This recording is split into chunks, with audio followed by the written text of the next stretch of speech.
मतलब अपने सब को खो करके ही समा जाना। 4 प्रकार की मुक्तियां, लेकिन ये सेकंड दर्जे की है। ये देहधारी स्वरूप जो सामने है, तो ये है गुरु रूप। गुरु के द्वारा हमें शिक्षा मिलती है, उपदेश मिलता है। इस उपदेश को पाकर के हमें सतगुरु तक पहुंचना है। सतगुरु क्या वस्तु है उसका पता तब लगेगा जब हम वहां तक पहुंचेंगे। सतगुरु 10वें द्वार से नीचे नहीं आता। अब मेरे को पता नहीं आप 10वें द्वार के बारे में कुछ जानते हो या नहीं। हमारे महापुरुषों ने बताया, हमारे शरीर पर ये 9 द्वार आंखों तक हमारे सामने दिख रहे हैं, और 10वां जो है 12 आंखों तक हमारे सामने दिख रहे हैं, और 10वां जो है उसको संतों ने गुप्त बताया, गुप्त है वो। और 10वें द्वार में वो सतगुरु है।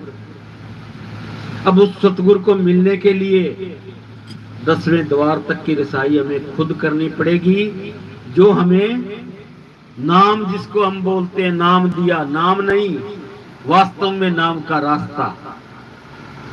नाम तो 10वें द्वार में है, नीचे है ही नहीं।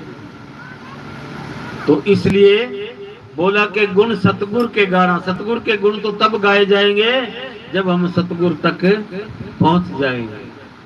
इससे पहले हमें जो देह स्वरूप गुरु मिला है, हम उसके बताए हुए वचनों पे चलें, उनके बताए हुए उपदेश को धारण करें और इस तन को भेदें।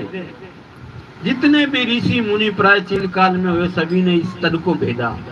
चाहे उनकी नीचे दर्जे की भक्ति थी, लेकिन उन्होंने इस तन को भेदा है। वो इसके अंदर गए। बड़ी मुश्किल भरी कठिन राह थी उनकी।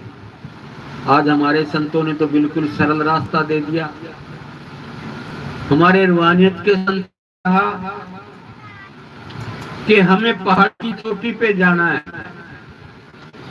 और हम खड़े हैं पहाड़ के बीच में। तो पहले तो हम नीचे उतरे, बीच में खड़े हैं, नीचे आए पहले तो, और फिर दोबारा हम जो है ऊपर चढ़ने की कोशिश करें, चोटी पे जाने की। तो ये समझदारी नहीं है, ये अज्ञानता की बात है। अगर उस चोटी पे जाना है तो जल खड़े वहां से क्यों ना ऊपर को चले जाएं। समझने की बात है ये हमारा 5-6 फीट का जो हार्ड मास का जो पुतला बना हुआ है, इसके अंदर बड़ा गहरा राज छुपा हुआ है। रचनाकर्ता ने इस रचना को ऐसी जटिलता से रचना की है इसकी कि आप हमारी ये जागृत अवस्था है, ये इसको एक पहाड़ की संज्ञा, हम के बीच में खड़े हैं। अब हमें जाना है इसकी चोटी पे, तो क्यों ना हम यहीं से कर दें। यही हमारे रूहानियत के फकीरों ने बताया। समझने की बात है। तो इन 9 से ऊपर उठने की बात हर संतों ने कही है। जब तक हम 9 द्वारों में फंसे हुए हैं, हम 9 द्वारों में हम जो इसमें रमे हुए हैं, तब तक हम सतगुरु को नहीं जान सकते, हम उस नाम को नहीं पा सकते। अगर ये वस्तु हमें चाहिए तो हमें इस पर्वत के शिखर पे जाना पड़ेगा, और इस पे जाने के लिए हमें जो, जिसको हम कहते हैं, हमने जो नाम कहते हैं कि हमें नाम लिया या भाई हमें गुरु ने नाम दिया,